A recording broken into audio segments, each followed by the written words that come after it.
going on, Dolphins? So I'm making this video real fast because I know I made a video earlier, but I forgot to include the interview that was done by Congemi. He talked to Brian Flores and Grier today, so I wanted to bring you guys that, which obviously I will put at the end of this video, following my comments.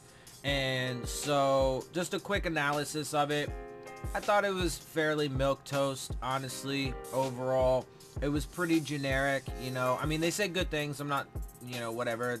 They talked about, like, you know, core values and team first, and you know, they talked about the draft a little bit. They talked about how they're still in, you know, the process of doing things and evaluating the team and scouting these guys, and the combine's coming up and blah blah blah blah blah blah, right? So like I said, I mean, it was all pretty generic stuff, but you know, so to me it's just kind of a, you know, I don't know, dead even kind of thing, right? Like, we're just kind of catching up with them, you know. We're not really, there really haven't been a whole lot of changes. They did talk about the coaching staff too a little bit, and you know what went into, like, picking the guys that they brought in. They talked, Grier talked about, you know, Marvin Allen and Reggie McKenzie. I mean, look, you know, I've said that if he wanted to, you know, streamline it, you know, initially how it was with just Flores, Grier, and Stephen Ross, you know, because all the media was giving him credit about, you know, limiting the number of people that were that are in the room that have opinions. And so, you know, he talked about, like, why he chose those guys, and they do have, you know, good resumes, and I'm sure they can have valuable input. However, it is more voices in the room, you know, giving input. So you kind of really can't say that he's, you know, cut the fat, if you will, in that regard. But anyway, overall, you know, like I said, I think that this coaching staff and everything has done well to this point. I'm personally super anxious for the new league year to begin, which is March 13th. That will start free agency, and, you know, I want to see what's going to happen. I want to see how this roster is going to shake out. I want to see who they're going to get rid of, and who, you know, obviously then who they're going to pick up in the draft, what free agents, you know, that are not on the team already, who they're going to pick up, and so on and so forth. So how active are they going to be in free agency? That's the stuff that I really want to see. Like, right now, you know, they've said a bunch of good things, and, you know, there's good resumes, and there's a lot of potential, and so on and so forth, but I want to see it now, right? So I want to see it. That's why it was kind of, you know, milquetoast to me, because it's just a repeat of the same stuff, and I want to see it, you know. Anyway, with that, I'm gonna go ahead and send you off to the interview so you guys can see for yourself, make your own determinations, you know, see what you guys liked, what you didn't like. And yeah, so with that, I'm gonna go ahead and get out of here. I hope you like my videos. If you do, make sure you hit the subscribe button, make sure you hit the like button, make sure you hit the bell if you want to get the alerts. Leave your questions, comments, and concerns down in the comment section. And as always, make sure you follow me on Twitter at Dillon Tartaro. And with that, I am out. I'll see y'all soon. Phins up.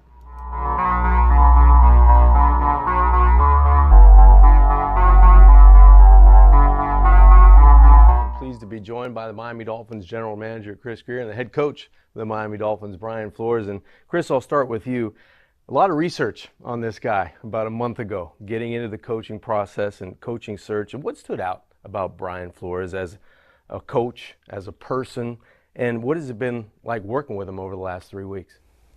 Yeah, it was, you know, we did a very thorough search. You know, we were looking for a specific type of person. And, you know, Brian was our first interview, which is not always the easiest for any candidate because, you know, each one kept going on getting better and better. But the thing that really impressed us about Brian was, first of all, him as a person, you know, just getting to know him and his story. But the fact he knew our division, the fact that he's worked his way up. And I love that background in someone that, not that people have been given stuff in this league, but Brian has started, you know, interns and worked in scouting, and then special teams, and then offense and defense, and he's just well-rounded in everything, and so that's what you respect, that because that's kind of how I worked out. You know, I started as an intern, worked my way up to, you know, be fortunate to be in this position. But you know, Brian's professionalism and just the fact, you know, his work ethic, and then and we'll be honest with you, and you can ask Mr. Ross.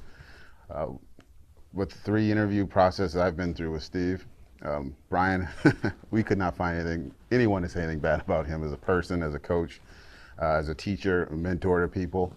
And so it all came together, and we were all just like, this is the right guy to lead us in the future, and we're very excited to have him. It feels like you find the right guy to lead a football team, and when you're leading a football team, you have to build a staff. You have to build those people around you to make you even better as a head coach. Take us through that process of assembling, Brian, the coaching staff and evaluating the current roster that's the Miami Dolphins right now. As far as assembling a staff, I really think it's important that you get a group of guys who work well together. I really believe that the core values that we want in the team has to come through the staff. So I wanted guys who had a lot of the same beliefs and the same vision that I have, which is hard work, putting the team first, and I think we're going to talk about that day in and day out, and it'll be reinforced by the coaching staff. So that's kind of what we were looking for: guys who are great teachers, guys who work hard, guys who want to do any and everything to help the Miami Dolphins become the best version of the best team we could possibly be. Well, it seems like in the offseason, the combine just comes on you, and it's here, and it's a week-long process up in Indy. I wanted to ask both of you guys, and I can start with you, Chris, how you prepare maybe your scouting staff for the combine, and then Brian, how do you prepare your coaching staff for the combine? Yeah, I think this has kind of been unique probably for both of us because, Brian winning the Super Bowl and doing a great job there. I always, remind him of that. So, well, you have to. But, really for us, with the coaching staff not coming on till that week after the Super Bowl, we were really behind where, other teams had hired their coaching staff. They've been working for maybe 3-4 weeks. So trying to get it all together and get us all on the same page and what Brian and the coaches are looking for in players it's been a challenge, but it's been fun. It's been a really good process. The coaching staff has been outstanding in presenting their vision along with Brian. So I think it's been a lot easier probably than some of the scouts expected. But it's been fun and looking forward to the week in Indy. But it's been good getting on the same page for what we're looking for in terms of what Brian and the coaching staff want for the Dolphins. How's it been for you putting that staff together and preparing them to get to Indianapolis? And quarterbacks are looking at this, and wide receiver coaches and defensive side. How do you look at that with your staff? I think as a staff, I think it starts by evaluating Miami's, the roster. Our roster. Yeah. And we got a lot of really good players on this team. And I think every team's going to have some needs and things that that they're looking for moving forward, and to kind of evaluate the team and evaluate the things that we would like to have on the team, and sit down with the personnel department and kind of go through those and go through them again and again and then again until really these are the things that we're looking for. And that's a blended environment, and that's a constant thing because with new coaches and the way you want to direct this football team, the schemes have to match the players, and sometimes the players have to kind of blend into that scheme. How does that work as a general manager, or maybe for the scouting staff going out and getting a new staff with new ideas, and how you want to look at different players maybe through free agency, through the combine and all that, Chris? Yeah, it all starts with Brian and the coaching staff, the vision of what they want. So me starting out in New England, I kind of had an idea when we talked, because philosophies kind of mesh in what we're looking for. So it's good to get Chad and Pat and the rest of the coaching staff in as well. And so when that vision gets laid out in front of the scouts, it makes it easier, especially now for the combine and then the spring workouts, to start looking really for the players that fit in terms of character, toughness, athletic ability, scheme fit, etc. So it really just makes this spring a lot easier, because these last 2 weeks have been long days. Brian's sat in. We've been in from 7:30 in the morning to sometimes 9:45 at night, just watching players for this upcoming draft. So I think we have a pretty good grasp on it right now. So we're very excited for the spring. Brian, you mentioned about your coaching staff and having smart, versatile players. You have to be able to maybe change schemes week to week to win that particular game. That means you have to go out and find those college players that are not only good athletes, but they can take in a lot and then hit delete and start over again. How do you evaluate those players out there maybe college free agency, in terms of being able to have the smarts and the talent to fit this roster? Well, I think Chris mentioned it's a collaborative effort between the personnel department and the coaching staff. The scouts have been out. I mean, hours and hours and hours of time, out on the road this fall. So they have a really good feel for the players that are going to be in this upcoming draft. So I think for us, and I've mentioned this to our staff, we got to lean on those guys and their expertise. And again, it's a team.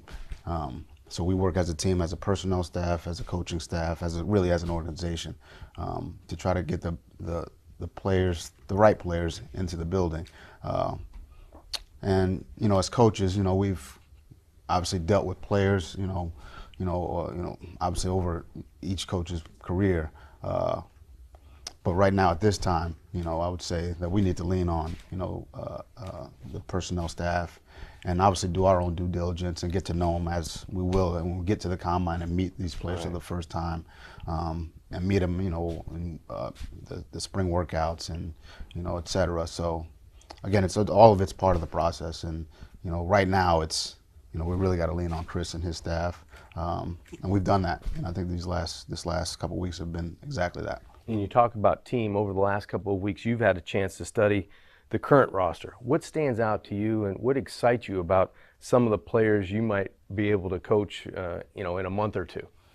I think we've got a lot of really explosive young talent on this team, both offensively and defensively, and in the kicking game. I'm a special teams guy, so I'd start there. I think we got a really good group of specialists, and I think this is definitely a young nucleus.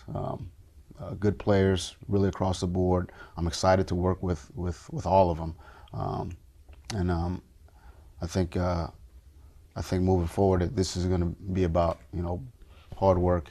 It's going to be about building a cohesiveness and a really a team bond. It takes 11, obviously. It's not going to be 1 or 2 or 3 or 4 or 5 players. It's going to be really all 53. Really, I shouldn't even say 53. It'll be 90 here, before we know it. And we'll start building once they get here April 1st.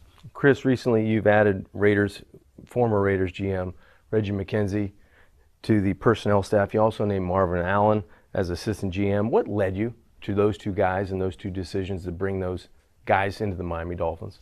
Yeah. No, first of all, I'm very happy with our staff that was here. I think Adam Ingroff does a great job leading the college staff, and then Anthony Hunt leading the pro department do great jobs. But Marvin and I, actually, my dad in New England hired Marvin, the scout, after Marvin played at Tulane and played for a few years in the league with the Patriots as a running back. So Marvin's always been very smart, very hardworking. He kind of came up the right way, kind of like we did, kind of like an intern, then worked his way from area scout to a national scout to a college director in Kansas City with John Dorsey. And so Marvin and I have known each other for years. I've known him, since I was a freshman in college. So I've always liked him. Very intelligent, hardworking, but a good person, and a great personality. And then for me, Reggie was a bonus. When Reggie was let go in Oakland, I called him, I think probably about 2 days after, and just said, I said, hey, you did a great job. You guys were in the salary cap hell. You drafted, maybe a guy that's going to be a Hall of Famer and a couple, all pros. And so I just told him, I said, I always respected you. I'd known him over the years. And I said, if you ever want to get back in, I know you're going to have other opportunities that we'd love to have you. And so I told Brian that we might have an opportunity to bring him aboard, and he was interested. And so I was very flattered when he told us that he had about 3 or 4 offers and he wanted to come here. So very excited. He was in the building yesterday, got to meet everybody. So very excited to have him. Yeah, you're right about the turnaround and the guys that he's been able to be around in his career. Let's get back one other question about the combine. What am I looking for as a fan? What gets overhyped? I mean, here's the 40, here's the bench press, here's the shuttle run. For me, anyway, guys, it's the interview process and getting to know those guys. Maybe what's it for you guys? What's your main focus when you get to the combine, or what do you maybe glean more off of than stay away from a couple of things?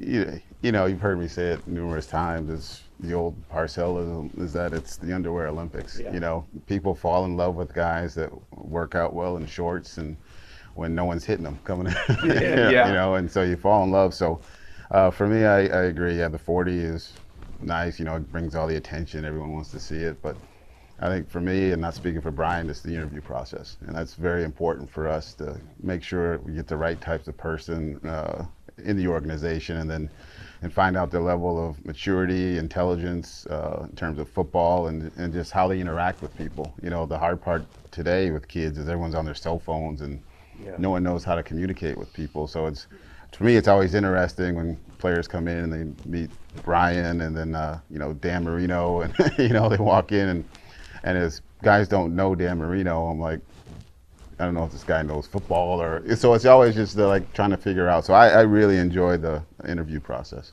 Getting closer to the start of the new league year in free agency, and there are a lot of decisions about the roster. Where are you in the process of deciding maybe who stays, who goes, all that stuff as you head into the new league year?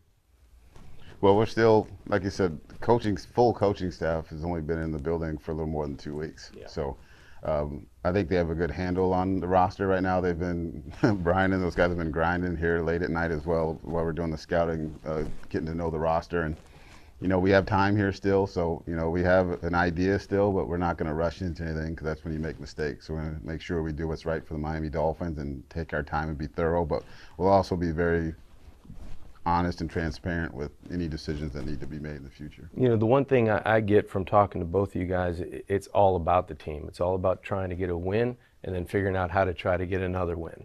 And going through that process, you both have a vision in terms of how you want to build a team, how you'd like to coach a team. And those tracks have to be going in the same direction. How do you keep them greased? How do you keep that aligned in your thought process? Is it meeting? Is it talking through a lot of things? How do you guys go about that? I think it's constant communication. And, you know, Chris and I, we've talked about that, and we're kind of aligned in that way. And we, you know, basically talk, you know, 4 or 5 times a day, just about all the things we've talked about, combine to free agency to draft. I mean, there's a lot going on right now. But communication is the big key, and I talk about that with the staff as well. You know, any issues that arise, if we don't head them off, which they will arise, whether it's disagreement about a player or any issue, we have to be able to talk about them and really talk through, and so we make the correct decision. And like Chris said, do what's best for the Miami Dolphins. So communication is the big thing for us, at least in my opinion. No, I agree. There's really nothing. The great thing about Brian is very open to the coaching staff and personnel staff. You know, we've talked about it, making sure there's communication within those ranks as well. And so the scouts and coaches have been talking, and so it's been good. Well, guys, thanks for taking the time out. Good luck at the combine. I'm sure don't overdo it with the shrimp and everything at Elmo's, but thanks for taking the time. Good luck to you in the off season, and can't wait for the new league year to start and get this roster going. Right. Appreciate it, Brian. Right. Thank you very much. Chris, right. Thank you. Alright guys, it looks like you've reached the end of my video. So I hope you guys enjoyed the interviews. I hope you guys enjoy my show. If you do, make sure you hit the subscribe button. Make sure you hit the like button. Make sure you hit the bell if you want to get the alerts. Make sure you leave your questions, comments, and concerns down in the comments section. Also, follow me on Twitter at Dillon Tartaro. You can hit me up there, leave your questions there, or just hit me up, or check out my tweets, my retweets, so on and so forth. And so with that, guys, I am out. I will see y'all soon. Fins up.